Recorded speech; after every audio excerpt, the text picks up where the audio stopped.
More than a century ago, Nietzsche declared that God is dead. It wasn't a celebration, it was a funeral announcement. Because when the gods die, the values they carried die with them. And what replaces them? Nothing. A void. We live in that void now, a world where progress replaced purpose, consumption replaced community, and entertainment replaced truth. It's not that people have gone insane, it's that they've gone empty. Look around. Conversations feel weightless, work feels pointless, and the goals we chase dissolve the moment we reach them. We celebrate, we post, we perform, and within hours, the satisfaction is gone, replaced by the need for another hit, another achievement, another distraction. This is the strange nausea of nihilism. It doesn't scream, it doesn't burn. It lingers like a fog, seeping into every corner of life. It whispers that nothing you do matters, that every story is just another illusion, that meaning itself has collapsed. And here's the cruel part. In the past, people had anchors: religion, tradition, nation, community. Even if those anchors were imperfect, they gave life a structure, a center of gravity. But today, those anchors are gone. Or worse, they've been hollowed out, left standing as empty shells we still pretend to respect. The rituals remain, but the spirit is absent. The words remain, but the weight behind them has vanished. We are surrounded not by madness, but by hollowness.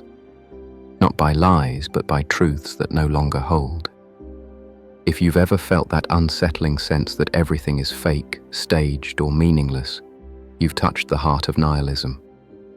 This isn't only mass hysteria, it's something quieter, heavier, and harder to escape.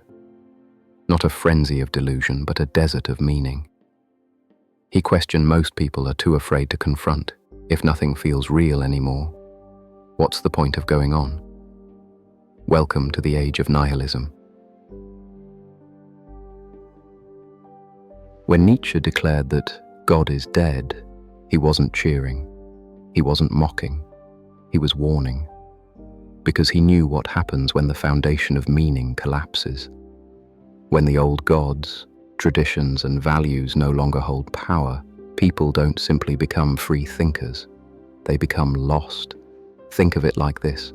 For thousands of years, civilizations were built on shared stories, myths, religions, moral codes. Even if they were flawed or imperfect, they gave life a shape. They told you who you were, what mattered, and why you should keep going. Nietzsche saw the cracks forming in those foundations. He saw science rising, faith declining, and modernity stripping away the old certainties. And he realized, once those anchors disappeared, most people wouldn't know what to do with the emptiness left behind. Here's the paradox. The death of God was supposed to liberate us. But liberation without purpose feels more like vertigo.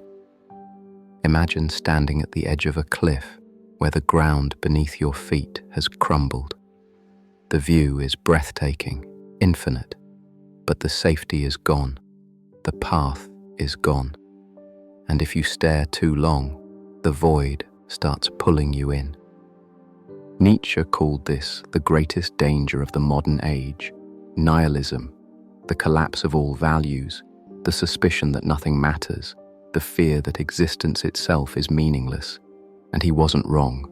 Look around today. People claim to be free, enlightened, secular, advanced. But beneath the slogans, there's a gnawing emptiness. Why do you think distraction has become our default state? Why do you think people cling to ideologies, movements, or endless entertainment with religious intensity? Because deep down, we're terrified of the silence that comes when meaning disappears.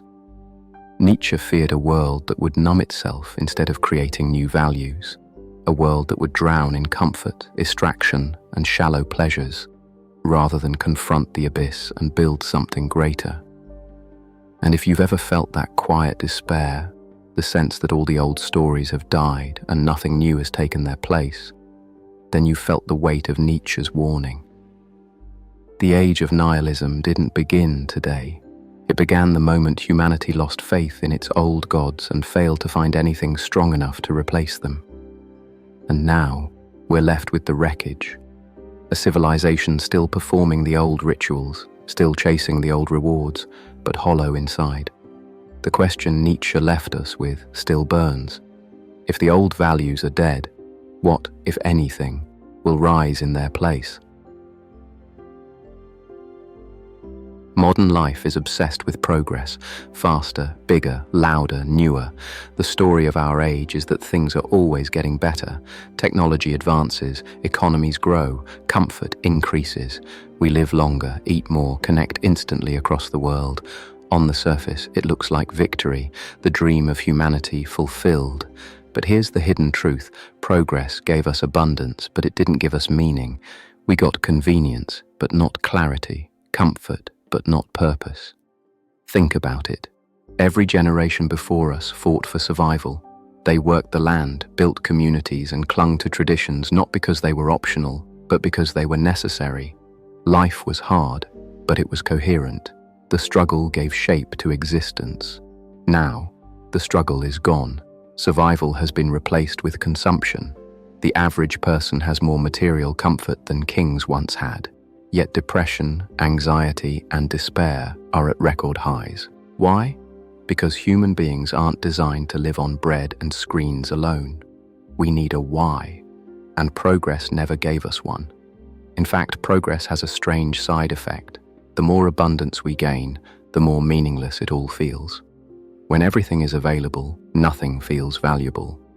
When every desire is satisfied instantly, desire itself loses its power. We binge shows, we scroll endlessly, we shop without thinking. But the more we consume, the emptier we feel. The promise of progress was fulfillment. What it delivered was boredom. And here's the cruel irony. The more meaningless life feels, the more desperately we cling to progress. As if the next gadget, the next platform, the next invention will finally fix the void inside us. But it doesn't. It can't. Because no matter how advanced the technology, no matter how luxurious the lifestyle, no matter how fast the connection, none of it answers the oldest question of all. Why live? Nietzsche saw this too.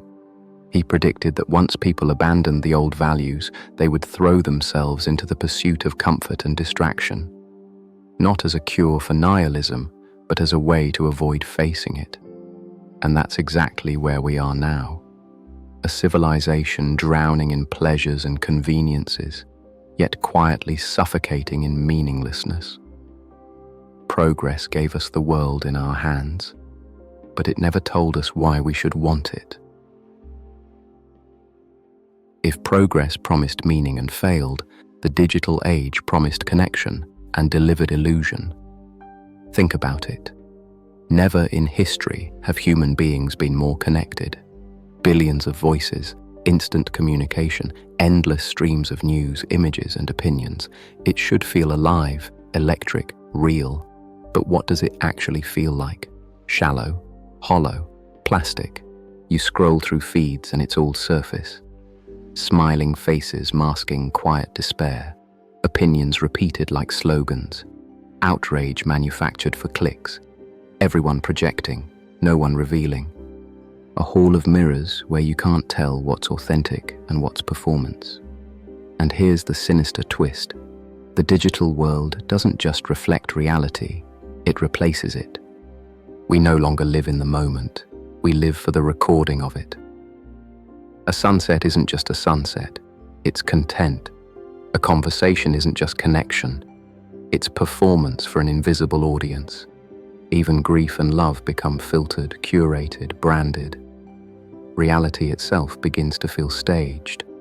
Moments feel fake because they're lived as performances. Words feel empty because they're posted to please an algorithm.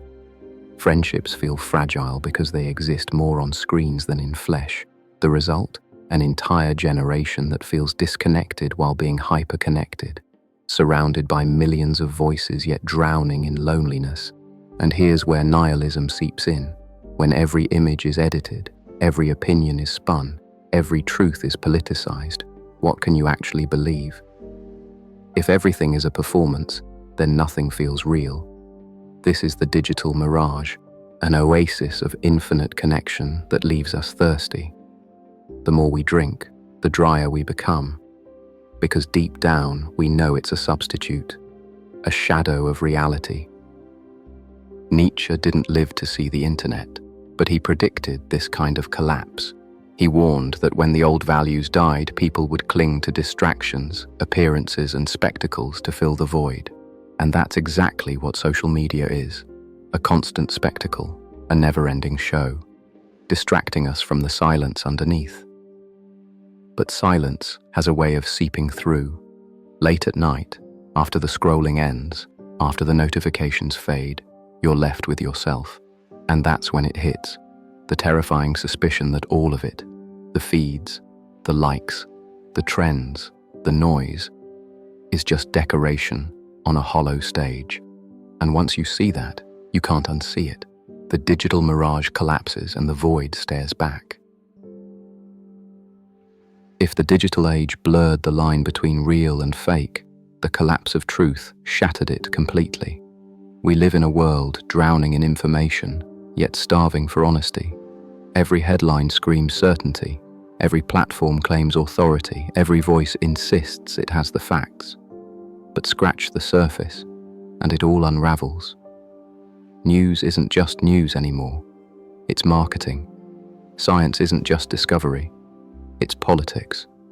Even personal conversations get filtered through ideology, as if every word must signal allegiance to one tribe or another. The result? Nothing feels trustworthy. Not institutions, not leaders, not even each other. And here's the frightening part. Once truth collapses, meaning goes with it. Because meaning requires something solid to stand on. Without a shared reality, every story becomes propaganda. Every fact becomes negotiable. Every value becomes relative. This is the heart of the nihilistic crisis. Not just that people disagree, but that there is no longer a foundation to even argue from. If all truth is spin, then nothing is true. Nietzsche predicted this as well. He warned that once the old anchors of belief disappeared, people would descend into relativism, where no truth is higher than another, and all values dissolve into personal preference. At first, this sounds liberating. No one can control you. No one can dictate meaning. But in practice, it leaves you floating in a void. Because when everything is relative, nothing matters. When every claim is propaganda, sincerity dies. When every belief is optional, commitment evaporates, and the mind begins to recoil from this emptiness. Some people retreat into conspiracy, desperately trying to impose order. Others cling to ideologies, demanding certainty at any cost. Many simply tune out, numbing themselves with entertainment, refusing to face the noise. But deep down, everyone feels it. The unease of living in a world where truth itself is unstable. This is why so many conversations feel scripted, why debates spiral endlessly, why trust feels impossible. It's not just that people are lying, it's that no one knows what truth even means anymore. And once truth collapses, the very ground of reality feels like it's slipping away. That's when nihilism moves from philosophy into lived experience. That's when you don't just think nothing matters, you feel it in your bones. The collapse of truth doesn't just confuse us, it hollows us out. It leaves us wandering in a desert where words no longer hold weight and nothing feels real anymore. Nihilism isn't just a cultural crisis, it's a personal one. You don't just read about it in books or see it in the news, you feel it in your chest, in your thoughts, in the quiet hours of the night. It starts small. You notice that achievements don't satisfy. The degree, the promotion, the recognition, they give you a brief rush, then dissolve into nothing. You notice that pleasures don't sustain. The trip, the purchase, the party, they fade faster each time, leaving you restless and hungry for more, and then it deepens. The routines of life, work, relationships, conversations, begin to feel mechanical, like you're going through the motions. You play your role, but behind the mask, you're detached, watching, doubting, asking, what's the point? This is the psychology of emptiness. It's not depression, though it can lead there. It's not madness, though it can feel like it. It's the slow erosion of belief that what you do has weight, that your life has a center, that existence carries meaning, and the brain responds in predictable ways. Some people double down on distraction, throwing themselves into work, into screens, into addictions, anything to avoid the silence. Others numb themselves emotionally, flattening their highs and lows until life feels like static. And some retreat entirely, pulling back from society, isolating, drifting into apathy. But here's the cruel paradox. The more you resist the emptiness, the more it grows. Because resisting requires you to pretend there's still something solid to hold on to. And once you realize it's all slipping through your fingers, the despair only deepens. Nietzsche described this as staring into the abyss. The moment you realize the universe is indifferent, that morality is man-made, that purpose is not handed down but invented, the ground falls out beneath you. And most people can't bear that weight. So they cling to distractions, to ideologies, to anything that shields them from the terrifying freedom of a meaningless world. But if you don't cling, if you face it directly, you begin to see why nihilism is so dangerous. Not because it's wrong, but because it's too honest. Once you've tasted that emptiness, once you've seen through the illusions, nothing feels real anymore. And the question becomes, do you keep going through the motions, pretending like everyone else? Or do you let the emptiness consume you? When meaning collapses, the void doesn't just sit there, it pulls at you. And most people can't look into that darkness for long, so they do the only thing that feels safe. They numb themselves. Numbness is the survival strategy of the nihilistic age. It's easier to dull the ache than to face it. Look closely and you'll see it everywhere. The endless scrolling, the binge watching, the compulsive shopping, the weekend lost to drugs or alcohol, the obsession with status, gossip, or outrage. All of it works the same way. It floods the senses just enough to drown out the silence underneath, because silence is dangerous. In silence, the questions return. In silence, you remember the truth, that everything feels hollow, that you don't know why you're here, that nothing seems to matter. So numbness becomes a shield. But here's the trick. It doesn't feel like numbness. It feels like busyness, like being engaged, informed, productive. The world celebrates your distraction as if it's success. But deep down, you know, it's avoidance. Nietzsche warned about this exact trap. He called it the life of the last man, the shallow creature who avoids all risk, all depth, all struggle, and settles for comfort and distraction. The last man doesn't seek truth. He seeks entertainment. He doesn't live. He drifts. And the terrifying part is that society rewards this. The system is designed to keep you numb. Every app, every headline, every sale, every notification is a drip feed of stimulation. Enough to keep you occupied, not enough to give you meaning. But numbness has a cost. The longer you rely on it, the more it hollows you out. Your capacity for wonder, for passion, for genuine connection begins to wither. You stop feeling pain, yes, but you also stop feeling joy. This is the seduction of numbness, the promise of escape that slowly erases you. You don't notice it at first, but over time, you wake up one morning and realize you're not really alive. You're just going through motions, reacting to stimuli like a ghost in your own life. And that's when nihilism tightens its grip. Because if you're too numb to feel the void, you're also too numb to escape it. Numbness isn't the cure for nihilism. It's the drug that makes the disease terminal. Not everyone chooses numbness. Some people can't. Some are cursed or blessed with the inability to look away. They see the void and instead of distracting themselves, they stare into it. At first, this awareness feels like clarity. The illusions fall away. The lies dissolve. The stage play of society becomes obvious. You feel like you've woken up while everyone else is still sleepwalking. But clarity comes with a price. Because the longer you stare into nothingness, the more unbearable it becomes. You begin to question not just society, but yourself, your goals, your relationships, your very identity. You wonder if the emotions you feel are real or just echoes of cultural scripts. You wonder if love is genuine or just biology tricking you into reproduction. You wonder if morality is truth or just training wheels for survival. And here's where the danger lies. Once every answer collapses, the mind starts eating itself. If nothing matters, why try? If there's no truth, why care? If life is meaningless, why live? This is the edge of madness. It's not the chaos of mass hysteria. It's the silence of existential despair. A slow, crushing pressure that squeezes the will to live out of you, not in a dramatic scream, but in a whisper that repeats endlessly. What's the point?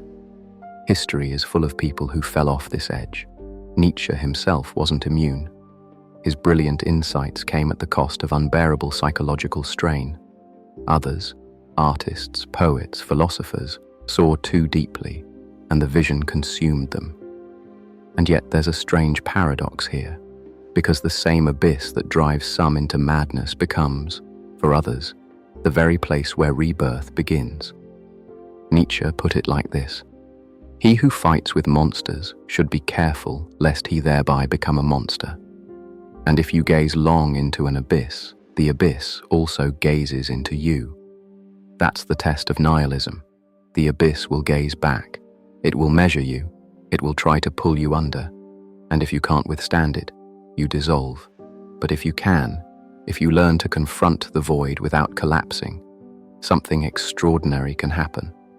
Because beyond the edge of madness lies something else, the possibility of creating your own meaning.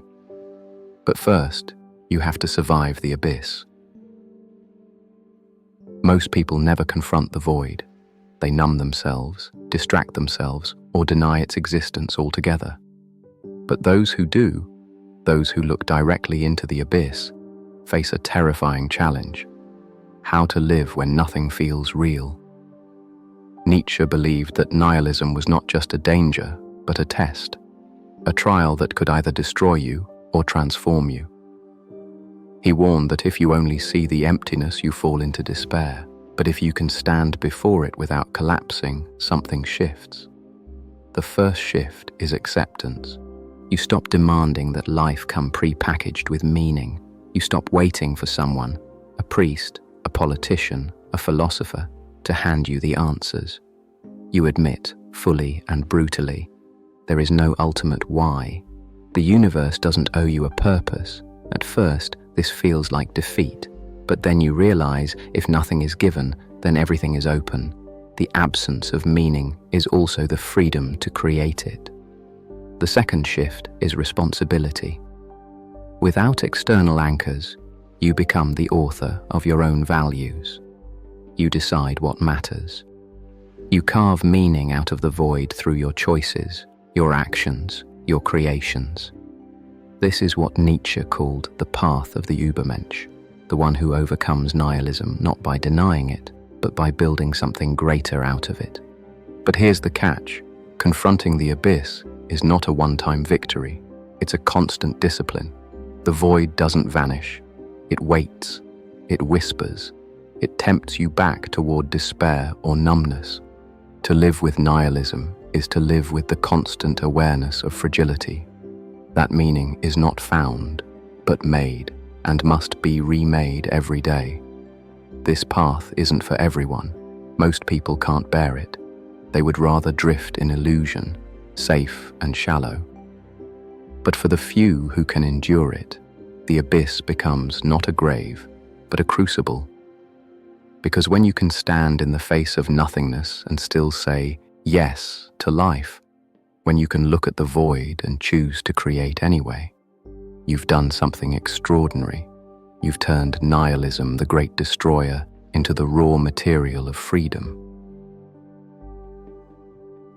Nihilism is often seen as the end, the collapse of belief, the death of values, the suffocating silence where nothing feels real. And for many, that's exactly what it is. The void swallows them. They drift into numbness, distraction, or despair. But Nietzsche didn't stop at the warning. He also saw the possibility of renewal. He believed that the collapse of old values wasn't just a tragedy, it was an opening, a clearing of the ground, because only when the false meanings crumble can you begin to build something authentic. This is the paradox of nihilism. It destroys, but in destroying, it gives you freedom. Freedom to choose your own values instead of inheriting them. Freedom to live deliberately instead of by default. Freedom to create meaning where none existed before. And here's the key. The meaning you create doesn't have to be cosmic. It doesn't have to explain the entire universe. It only has to be real enough to guide you. A commitment to truth, even if it's painful. A devotion to beauty, even if it fades. A dedication to growth, even if it's uncertain. The abyss doesn't vanish, but once you've faced it, you no longer fear it. You carry it with you as a reminder that life is fragile, temporary, and absurd, and that makes every choice matter more, not less. This is why Nietzsche called for a revaluation of all values, not a return to old certainties, not a retreat into comfort, but the courage to rebuild meaning from the ground up, to live as if life is worth affirming, even in the face of its emptiness. That's the challenge of the Age of Nihilism. To stop pretending that the old stories still work, to resist the seduction of numbness, to confront the void and emerge on the other side, not with despair, but with defiance. Because when nothing feels real anymore, you have two choices. Let the emptiness consume you, or become the kind of person who creates reality out of the emptiness. The collapse of meaning isn't just an ending, it's an invitation to stop living borrowed lives, borrowed truths, borrowed purposes, and to finally take responsibility for your own. Welcome to the Age of Nihilism, not just the age of collapse, but the age of creation.